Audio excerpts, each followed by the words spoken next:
जय गुरुदेव। एक बार का जिक्र है। एक बहुत बड़ा चोर था। जब वो मरने लगा तो अपने बेटे को बुलाकर नसीहत दी कि अगर तुझे चोरी करना है तो किसी महात्मा के सत्संग में, गुरुद्वारा, धर्मशाला या धर्मस्थल पर मत जाना, कभी इनसे दूर ही रहना। और दूसरी बात, अगर पकड़े जाओ तो मानना नहीं कि तुमने चोरी की है, चाहे कितनी मार पड़े, मानना नहीं कि तुमने चोरी की है। लड़के ने कहा कि जी सत्य वचन, मैं ऐसा ही करूंगा। इसके बाद वो चोर मर गया और लड़का रोज रात को चोरी करता रहा। एक बार उस लड़के ने चोरी करने के लिए किसी घर में ताले तोड़े, घर वाले जाग पड़े और उन्होंने शोर मचा दिया। आगे पहरेदार खड़े थे, उन्होंने कहा कि आने तो, बचकर कहाँ जाएगा, हम यहाँ पे पकड़ लेंगे उसको। अब इधर घर वाले खड़े थे, उधर पहरेदार खड़े थे, चोर जाए तो किधर जाए। खैर किसी तरह वो बचने के लिए वहां से भागा तो रास्ते में एक धर्मशाला पड़ती थी। उसे अपने बाप की सलाह याद आई कि धर्मशाला में नहीं जाना है, लेकिन अब करे तो क्या करे। आखिर उसने सोचा कि मौका देखना चाहिए और धर्मशाला में चला गया। बाप का आज्ञाकारी बेटा था, उसने कानों में अपनी दोनों उंगली डाल ली कि सत्संग के वचन कानों में ना पड़ जाए। हमारे पिता ने मना कर रखा है कि सत्संग में नहीं जाना, तो उसने कानों में अपनी दोनों उंगली डाल ली कि हम सत्संग ना सुन पाए। अब प्रेमियों, जो हमारा मन होता है अड़ियल घोड़े की तरह से होता है, इसे जिधर से मोड़ो उधर ही जाने लगता है। कानों को बंद कर लेने पर भी चोर के कानों में ये वचन पड़ गए कि देवी देवताओं की परछाई नहीं होती। वहां पर सत्संग चल रहा था और इसने कान बंद कर रखा था। फिर उसके कान में थोड़ी सी आवाज आई कि देवी देवताओं की परछाई नहीं होती। उसके मन ने कहा कि परछाई हो चाहे ना हो, मुझे क्या। फिर मैंने ये वचन जानबूझकर तो नहीं सुने, अनजाने में सुन लिया। उसने अपने पिता को सफाई देते हुए मनी मन कहा कि मैंने जानबूझकर नहीं सुना है, ऐसे ही सुना गया मेरे कानों में, मैंने तो कान बंद कर रखा है। अब इधर घर वाले और पहरेदार पीछे लगे हुए थे। किसी ने बताया कि चोर धर्मशाला में है। धर्मशाला की जब जांच हुई तो चोर पकड़ा गया। प्रेमियों, उस चोर की पुलिस ने बहुत पिटाई की, लेकिन वो नहीं माना कि उसने चोरी किया है। और आपको बता दें कि उस समय यह नियम था कि जब तक मुजरिम अपराध न माने तो सजा नहीं दी जा सकती थी।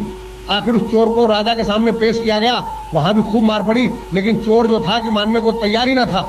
उसने अपने पिता से वचन ले रखा था कि कितना भी मार पड़े, मानना नहीं कि हमने चोरी की किया है।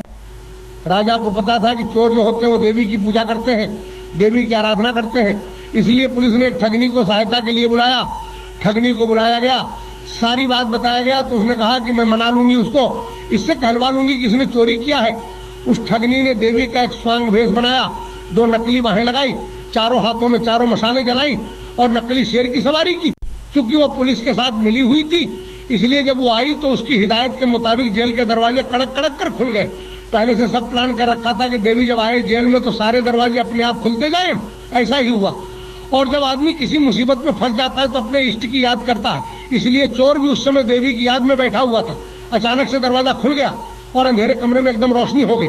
और उस ठगनी जो देवी का रूप बनाया था, देवी के रूप में ही एक खास अंदाज में कहा, देखो भक्त, तूने मुझे याद किया और मैं आ गई। तूने अच्छा किया जो तूने चोरी नहीं बताई। तूने अगर चोरी की है तो मुझे सच सच बता दे, मुझसे न छिपाना, मैं तुझे फौरन आजाद करा दूंगी यहाँ से। चोर देवी का भक्त था, अपने इष्ट को सामने खड़ा देखकर बहुत खुश हुआ। मन में सोचा कि मैं इसको सच सच बता दूं। अभी वो बताने के लिए तैयार ही हुआ था कि उसकी नजर देवी की परछाई पर पड़ गई। उसको फौरन सत्संग का वचन याद आ गया कि देवी की परछाई नहीं होती। उसने देखा कि इसकी तो परछाई है, समझ गया कि देवी नहीं, हमारे साथ छल हुआ है। ये सोचकर वो रुक गया और बोला कि माँ, मैंने चोरी नहीं की है। अगर मैंने चोरी की होती तो क्या आपको पता न होता? आप तो सर्वव्यापी हैं, आप तो सब जानती हैं। अगर मैंने चोरी की होती तो आपको तो पता होता ही। मैंने कोई चोरी नहीं किया है। अब ठगनी के कहने पर जेल के बाहर बैठे पहरेदार चोर और ठगनी की बातचीत नोट कर रहे थे। उनको और ठगनी को विश्वास हो गया कि ये चोर नहीं है। अगले ही दिन उन्होंने राजा से कह दिया कि ये चोर नहीं है, और फिर राजा ने उसको आजाद कर दिया। जब चोर आजाद हुआ तो सोचने लगा कि जब सत्संग का एक वचन सुना तो जेल से छूट गया। अगर सारी उम्र सुनो तो पता नहीं क्या क्या मिले मुझे। जब यह ख्याल आया तो रोज सत्संग में जाने लगा। वो चोर किसी पूर्ण महात्मा की शरण ले ली उसने और चोरी का पैसा हमेशा के लिए छोड़ दिया। और वो जो चोर था महात्मा बन गया। धर्म प्रेमियों, इसलिए कहते हैं कि सत्संग के बराबर न गंगा है, न यमुना है, और न ही कोई अन्य तीर्थ है। कलयुग में सत्संग ही सबसे बड़ा तीर्थ है। इसलिए आपसे हमारी विनती है कि सत्संग में हमेशा जाएं और जाते रहें। जय गुरुदेव।